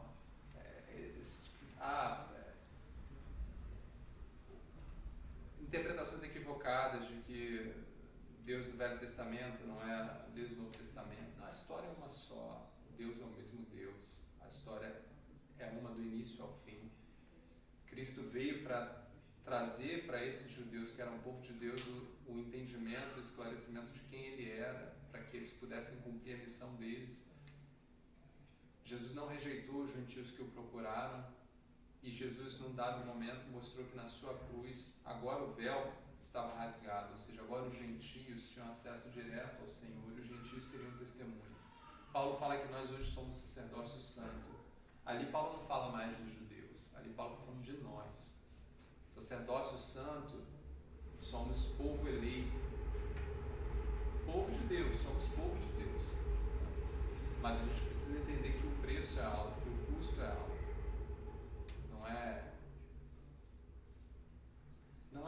Não é algo que é simples, né? Jesus mesmo vai falar, aquele que inicia uma obra é melhor que avalie o custo, né? Para que seja capaz de concluir, porque senão é melhor nem iniciar. Qual é aquele texto? Onde é que está aquele texto que também é bonito, né? Aquele que bota a mão no arado e olha para trás, não é? Quem lembra disso aí? Isso é Velho Testamento, né? Acho que Quem bota a mão no arado e olha para trás não é digno, né? Não é digno de mim. Cadê o Felipe com a... Tá procurando aí? acho que é Novo Testamento. No celular? Lucas 9:62. Lê pra gente aí, Isaac. Mas Jesus replicou: ninguém que tendo posto a mão no arado e olha para trás é apto para o reino de Deus. E isso é muito sério. Isso é muito sério. estava conversando,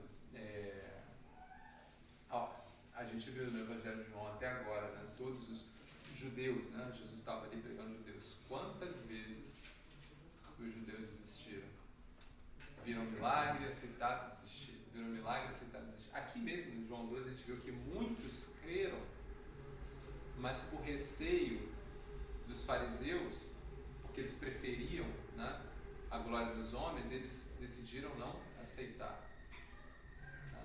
Isso aí está escrito, né, aqueles que botam a mão no arado e olham para trás não são dignos, é porque é muito fácil para a gente aceitar, né, a parábola das sementes, né, é muito fácil a gente aceitar a mensagem de Cristo, né? Difícil é se comprometer com ela, porque o comprometimento é a entrega da vida. Essa parte aqui é a parte que a gente não quer, mas esse é o modelo, esse é o padrão, não tem outro. Comentários? Tem duas perguntas. À vontade. Uma tem a ver com os judeus. Por que será que eles não acreditam? Será que em algum momento Isaías deu a entender que seria esse rei libertador que iria levar o governo? Ou que não fosse esse Messias que eles realmente encontraram? Será que em algum momento no livro? Porque eu tenho a impressão, de vez em quando eu leio Isaías, é muito complicado, que estava lendo esses tempos. Tem hora que parece que realmente é um pouco, que vai vir o libertador, que vai tirar da escravidão, que essas metáforas talvez não ficaram tão claras, por isso eles esperaram. A palavra de Deus fala de um endurecimento, né? Paulo, no capítulo 11 de Romanos, ele termina com uma poesia, uma oração que é linda demais, e eu falei esses dias pro Gabriel em casa. Quem de nós é capaz de sondar o Senhor? Né? Então, tinham eles plenas condições e capacidade de entender a mensagem? Eu não sei dizer. A gente consegue ver que haviam pessoas capazes de entender, né? Porque nós vemos elas, mas outras não. A gente sabe com certeza que o não entender a mensagem era parte da história, por causa da maldade.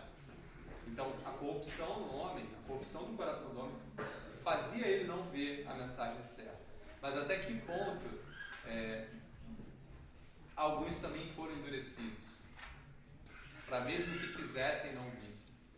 Então, assim, a gente não vai saber, é difícil. É como você falou, parece ser algo do tipo, cara, não foi feito para vocês verem, né? Mas ao mesmo tempo a gente tem exemplos de pessoas que puderam ver. Né? Por exemplo, a Raabe, que nem era da tribo de Israel, temeu ao Senhor. Mesmo não conhecendo, temeu ao Senhor. Então, eu entendo que o temor a Deus, né, ele sempre esteve presente e era acessível a qualquer um. Mas muitos ali se inebriaram, né, como se embebedaram pela religiosidade, por essa coisa da maldade do homem, que é, vamos criar talvez uma religião pra gente aqui, vamos fazer algo pra gente aqui. Né? Então, mas é uma pergunta interessante. Tem algumas pessoas aqui, desses aqui, quantos foram eleitos? Paulo vai falar em alguns eleitos, né? Então, alguns foram de fato escolhidos para servirem. Né? Outros foram endurecidos. Então, não dá muito para responder se houve endurecimento completo ou se eles também se endureceram. Para mim, as duas coisas. O fato é, o pecado estava ali e esse coração caído não ia enxergar o Senhor de jeito nenhum. Mas dois pontos aí, Demetrios, porque Jesus de fato ele vai voltar como esse libertador também, mas não naquele momento, né? Não naquele momento. Talvez um problema de timing ali que eles entenderam, mas também tem aquela questão da soberania de Deus, da cooperação do livre-arbítrio do homem, né? A palavra de Deus diz que o escândalo ele tem que vir, né? Para que se cumpra o plano de Deus, mas ai por quem vem, né? Ai daquele por quem dá o lugar. E quando Jesus estava falando do traidor, se não me engano, né? Ele tinha que ser traído, né? Sim. Mas quem se colocou na brecha, entre aspas, foi Judas, né? Poderia ter sido outro, mas foi Judas que... Então, às vezes a gente olha como, Deus endureceu o coração dos judeus, né? Mas até que ponto o coração foi endurecido e há perversidade no próprio coração do judeu. Então isso é um mistério.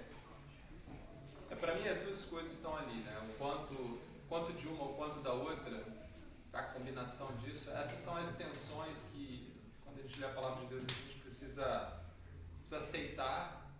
Nem sempre a gente tem resposta. Então, eu falei, Paulo lá, Romanos 11, isso é Paulo, com provavelmente um conhecimento do Senhor muito mais próximo do que o nosso, né? Mas ele fala, quão insondável é o Senhor.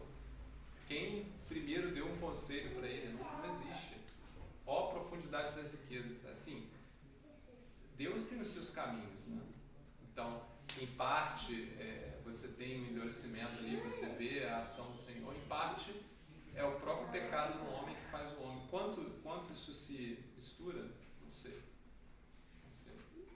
Mas eu entendo o que você está falando. Às vezes parece, mas é como o Isaac falou. Por conta de um desejo já na carne, você antecipa algo. Por exemplo, aqui no João 12, é tão interessante que Jesus fala em Filho do Homem. Né? Fala do Filho do Homem ser pendurado. Essa imagem de Filho do Homem, você vai ver em Daniel. Daniel vai falar, né, quando há o julgamento ali nas nações, e Daniel está olhando para o futuro, está olhando para o reinado de Jesus. Daniel vê o Filho do Homem. Então, de fato, é o que o Isaac falou, é um período que ainda haveria de vir. Então, provavelmente, porque eles estavam ali, por conta do pecado deles, né, subjugados com os romanos, eles queriam antecipar algo que viria mais à frente, sim, o reinado de Cristo mais à frente, não naquele momento. Por isso queriam forçar Cristo a ser rei ali naquela hora. Na cabeça deles poxa, esse aí está fazendo um monte de coisa aqui sobrenatural, talvez ele seja, né, um Messias guerreiro. E o foco, né? Ele estava focado na libertação terrena, né? Sim. Cristo veio oferecer uma libertação muito maior que eles estavam focados na libertação terrena, eles estavam focados neles como povo, eles estavam focados no sistema judaico, e Cristo veio para mudar tudo isso. Cristo veio para mostrar-lhes a esperança de Deus para toda a humanidade. Não é só para os judeus, ela passa pelos judeus.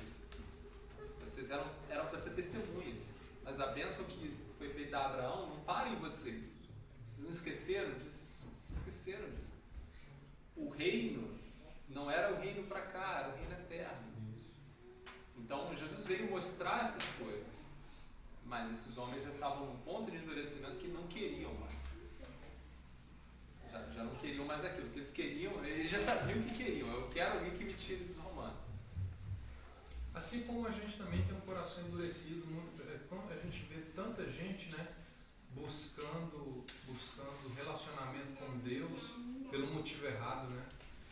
Às vezes está buscando o Senhor para, sei lá, melhorar a saúde, ou melhorar o emprego, ou ser próspero na vida financeira, ou melhorar o casamento, né?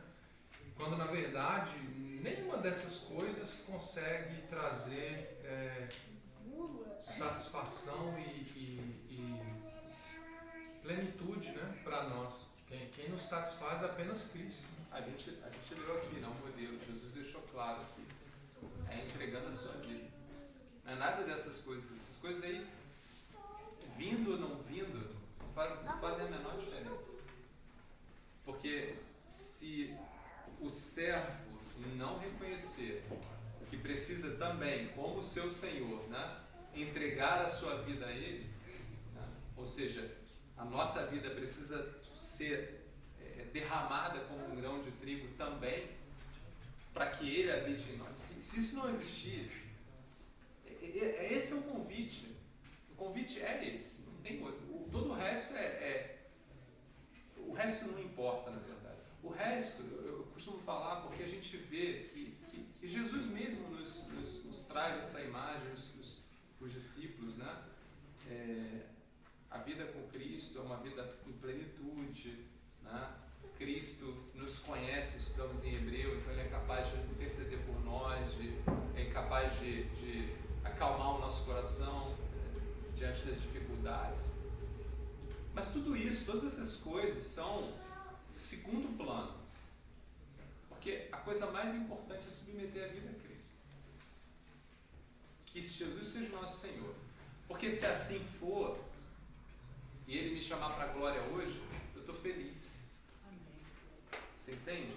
Mas se assim não for, se a minha perspectiva com o Senhor é porque eu passo por alguma dificuldade hoje e preciso resolver isso, a glória não é tão alegre assim. Ir para a glória, não, Senhor, mas eu queria isso primeiro. Então você percebe que Paulo, falando aos Filipenses, fala assim, olha, eu preferia ir para a glória, mas Deus não me quer na glória ainda. Então é uma alegria estar com os irmãos. Entende? É o plano B, é o fallback. É uma alegria estar aqui. Mas o nosso desejo devia estar na glória com Ele. Deus diz, entrega o teu caminho, Senhor, buscar, né? Primeiro o reino de Deus. O reino de Deus E o resto, as demais serão acrescentadas. essas demais coisas elas não estão na mesma ordem de prioridade de entregar E a vida gente ao é Senhor. tão rápido em olhar para os judeus, né? Falar, nossa, que absurdo. Mas quando a gente para sozinho no quarto e faz a reflexão de o quanto o céu é atrativo para nós, porque Jesus está lá, aleluia, o quanto isso é uma verdade no coração de cada cristão. Né? Como Paulo disse, né? Eu sou feliz se Jesus me chamar, porque Jesus está lá, eu vou ver Jesus. Aleluia por isso. Quanto de nós, ou quem de nós, né, consegue falar isso, né? Poxa, se Jesus hoje me chamar, que alegria, eu vou ver o meu mestre. Amém. Porque a gente é muito rápido em como pode, né? Como pode eles negarem a Jesus? E será que a gente não está negando Jesus também? Essa Não, é a pergunta não, pra sub, não cada um de submetendo nós. a Ele 100% de quem somos? Você tinha uma outra pergunta, né? Tem, é outra coisa, não tem a ver com os judeus agora. Você disse que nesse texto de João 12 ele fala agora é chegada a hora. Nesse momento, faltando uma semana para ele morrer. 3 anos não foi a hora ainda, né? Mas porque mesmo não sendo a hora, ele realiza os milagres. Por exemplo, a transformação da água em vinho. Ele fala, não é chegada a hora mesmo. Mas ele vai lá e faz. Por quê? De novo, né? E isso é uma coisa que é muito difícil a gente explicar ali, né? Porque quando ele fala para Maria, né, que não é chegada a hora dele, por exemplo, quando ele fala para os irmãos que ele não é chegada a hora, mas ele vai para a festa das cabanas e ele vai e fala, né? Eu acho que ali o que Jesus está mostrando ali, ele está na verdade nos ensinando, ou ensinando aqueles que anseiam, né? Que o tempo do Senhor, o relógio do Senhor para as coisas não é o nosso, né? A gente tem anseios e desejos, mas a gente deveria mais depender do Senhor. As coisas, no meu entendimento, né, as coisas com o Senhor, elas vão ser sempre as perfeitas, mas nós tendemos a antecipar as coisas. Então, por exemplo, ali eu acho que Jesus foi carinhoso com Maria, né? E Jesus aproveitou a oportunidade para ensinar, através ali, a gente estudou o casamento, né, o Caná o casamento lá na Galileia, o que Jesus faz com o vinho ali, o que está acontecendo ali com aquele casal, em várias simbologias ali, que para a gente são ensinamentos muito, muito necessários para a nossa caminhada com Ele. Mas, de fato, aquilo tudo ali, para todo o ministério dele, ainda não havia chegado a hora. Ali ele ainda estava num processo de acordar o povo judeu. O Regis tem uma explicação muito interessante para aquilo e eu acho que essa é a forma que nós temos que ver, né? O tempo do Senhor é sempre o perfeito. Quando nós antecipamos o tempo do Senhor, porque Ele é misericordioso, Ele é amoroso, muitas vezes Ele atende. Mas a gente acaba não recebendo a perfeição do Senhor. Ou seja, ele transformou aquela água em vinho, né? E aquele vinho foi excelente, né? Mas aquele vinho acabou. E aquele vinho não saciou a vida daquele casal e a vida daquelas pessoas para a eternidade. O vinho que saciaria para a eternidade era o sangue do Cordeiro na cruz, na hora certa. Então, a gente recebe muitas vezes do Senhor porque Ele derrama a bênção, né? Mas a bênção maior que Ele quer que nós recebamos, a gente muitas vezes a gente fica antecipando coisas, né? É exatamente isso, assim, ó, poxa, eu quero isso, quero aquilo e tal. Quando na verdade a gente já tem Ele, o que é a maior das bênçãos, e a gente não absorve. Então acho que é um pouco disso. Eu queria falar uma coisa aqui para a gente encerrar. A gente falou bastante do povo judeu aqui, e quando a gente estuda a palavra de Deus, isso começa assim, né? Por que a gente estuda a palavra de Deus? Por que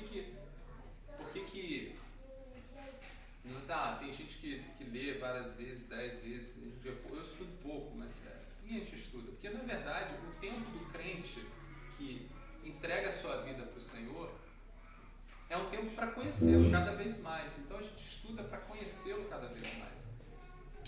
E quando você conhece o Senhor, quando você busca esse conhecimento e Deus te permite, através do Espírito Santo de Deus, encontrar as verdades que Ele tem para a nossa vida, isso é bênção para nós, sim, porque transforma a nossa vida.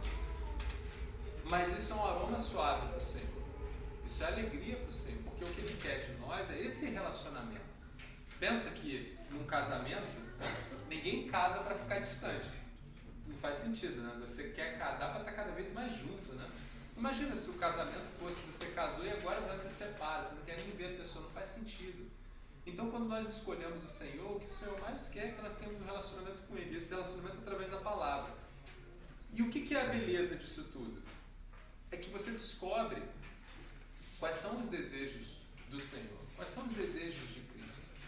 E nós vimos aqui que o povo de Israel é povo de Deus, é desejo dele ter o povo dele.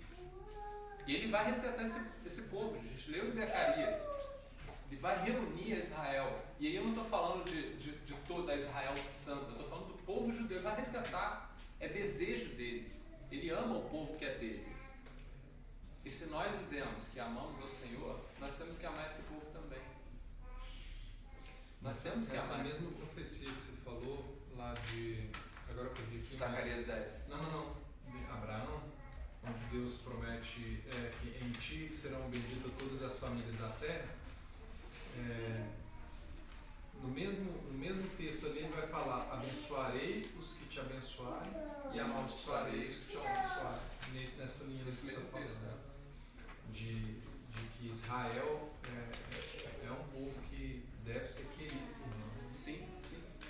E por quê? Porque ele é querido do Senhor. Então, é aquilo que a gente fala, né? Se eu amo a minha esposa e eu sei que ela ama algo, eu preciso amar aquilo por ela.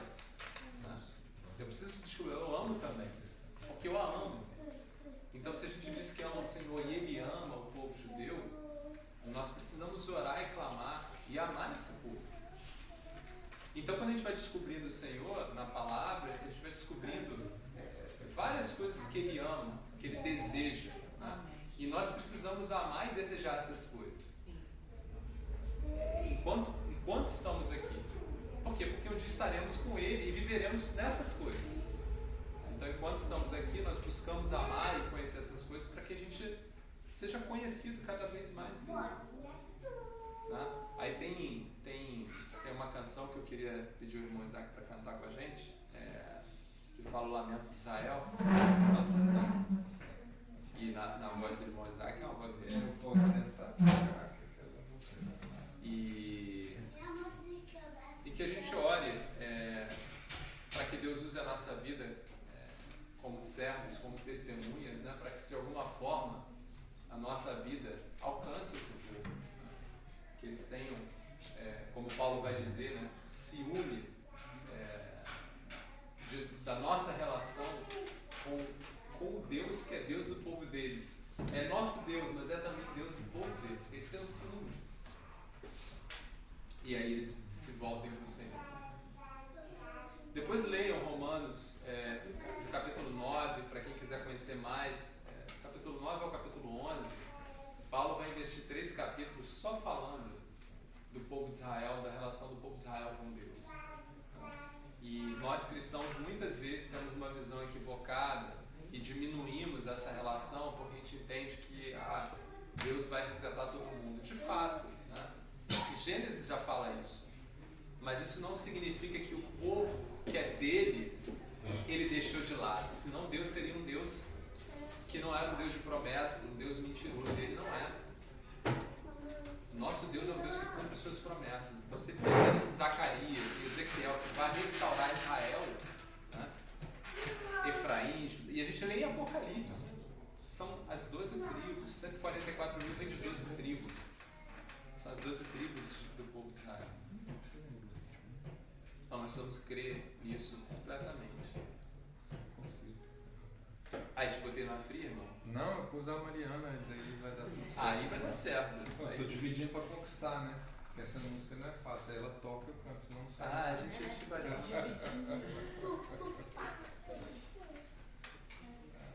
Enquanto o irmão Isaac está acordando a voz ali, muitas coisas que a gente lê na palavra de Deus, a gente tem que ter uma leitura muito apropriada, que é entendendo Deus que promete e cumpre essas coisas e entendendo o princípio dessas coisas para a nossa vida com Ele, como servos, né? Então, vocês conhecem bastante aquela passagem, né? Quando, no Deuteronômio, eu não vou lembrar, quando o meu povo que se chama pelo meu nome se humilhar, se arrepender dos seus maus caminhos e clamar a mim, eu ouvirei do céu e sararei a sua terra, né? Deus está falando do povo dele, mas Deus está falando também de nós, né? O princípio que Deus está ensinando ao povo de Israel é o princípio que cabe na vida do crente. Então, muitas vezes nós estamos afastados, estamos distantes do Senhor, precisamos clamar que Ele vai ouvir do céu. E Ele vai sarar a nossa terra, ou seja, vai sarar as nossas aflições de uma forma que nós vamos estar de novo com Ele. Mas aquilo é dito num contexto para o povo de Israel. O povo de Israel que está ali sendo jogado de um lado para o outro por causa do seu pecado, se envolvendo com ídolos. Uma coisa que a gente vê hoje, os judeus não são envolvidos mais em idolatria, né? Parece que eles aprenderam de tanto que apanharam, não se envolvem mais com idolatria.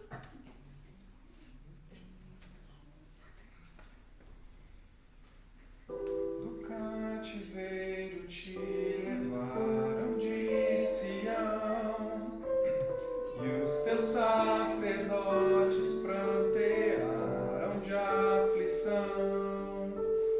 Foi como morrer de vergonha e dor. Caminhava triste o povo forte do Senhor a Jerusalém, porque deixaste de adorar o Deus vivo que em tantas batalhas te ajudou. Chora Israel num lamento só.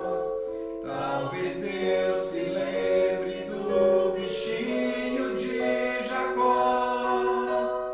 Chora Israel, Babilônia não é teu lugar.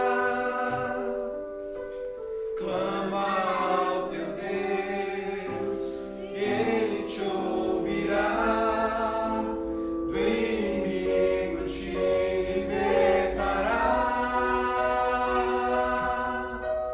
Chora Israel, Babilônia não é teu lugar. Clama ao teu Deus, e Ele te ouvirá. Do inimigo te libertará.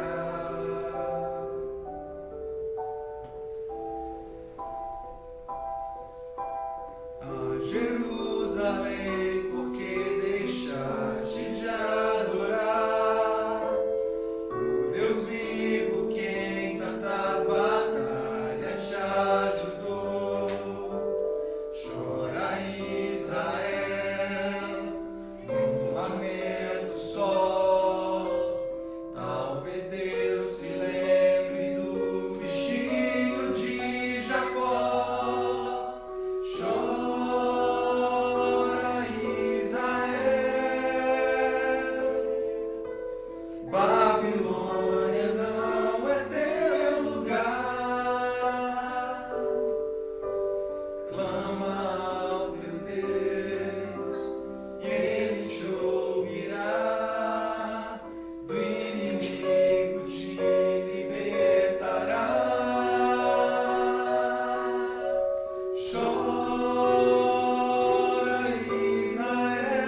nesta noite o Senhor nos liberta de qualquer cativeiro que nós tivermos.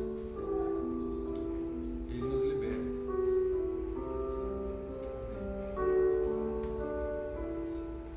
Obrigado, Senhor, pela tua palavra. Obrigado por nos trazer, Senhor,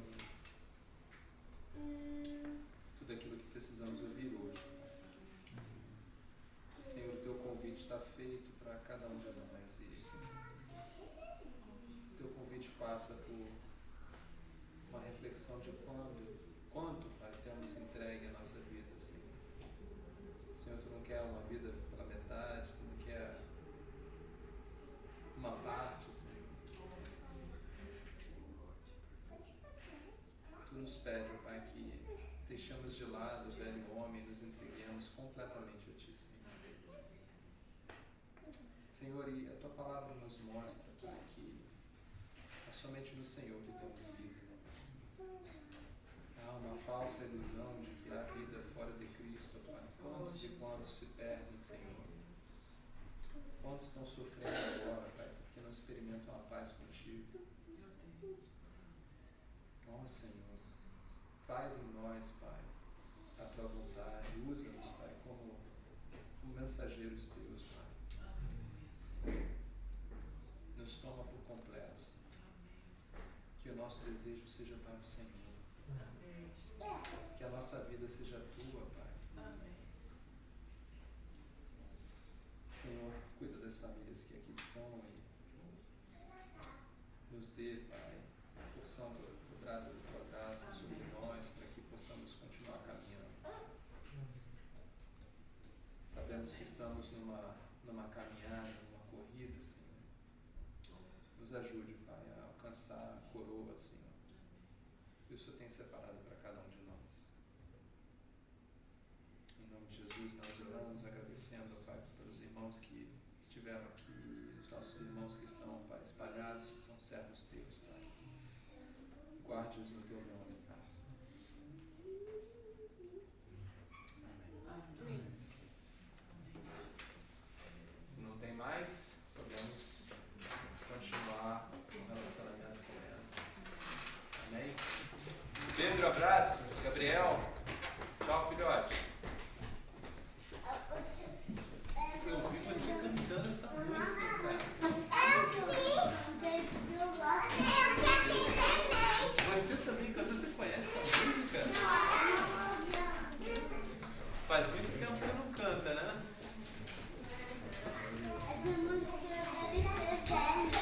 Essa música não é velha nada, cara. Essa música deve ser velha muito. Olha, papai, por que o sabão não falar e tá